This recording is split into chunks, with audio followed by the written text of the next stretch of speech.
first episodes ka lang lumabas, tapos later on, nawala ka na. So late sa mga susunod bang episodes, mas bumongga yung role mo doon?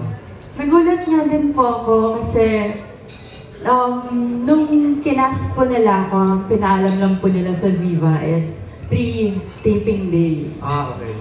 And then naging 5, and then pinabook na po nila ako until next year daw. So ito na nga. So dahil pinahaba daw po nila yung character and mas may binigay sa long story dun sa character, parang ganun. And nakapag-taping na ako actually nung mga importanteng eksena. So, may dahilan kung bakit hindi nyo siya masyadong nakakita dun sa mga previous na mga scenes before. So, yun. And happy kasi bumabalik na ulit sa, hindi naman nalaglag sa top 10 sa Netflix. And sobrang daming viewers talaga. Lalo na ngayon na wala pa talaga tayo dun eh. As in, I swear, papunta pa lang tayo sa exciting part. As in, sobrang daming mangyayari. So, dun sa exciting part na yun, nandun ka.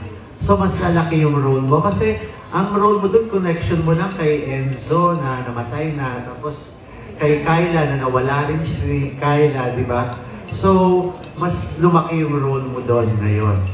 Yes po. Kontrabida pa rin. Secret. And para po hindi natin ma-spoil, sobrang kabang-abang po siya. Kasi kahit ako, never pa po ako nagkaroon ng role na ganito. Na parang, hindi natin alam kung ano siya eh. Actually, noong una hindi ko alam kung ano siya.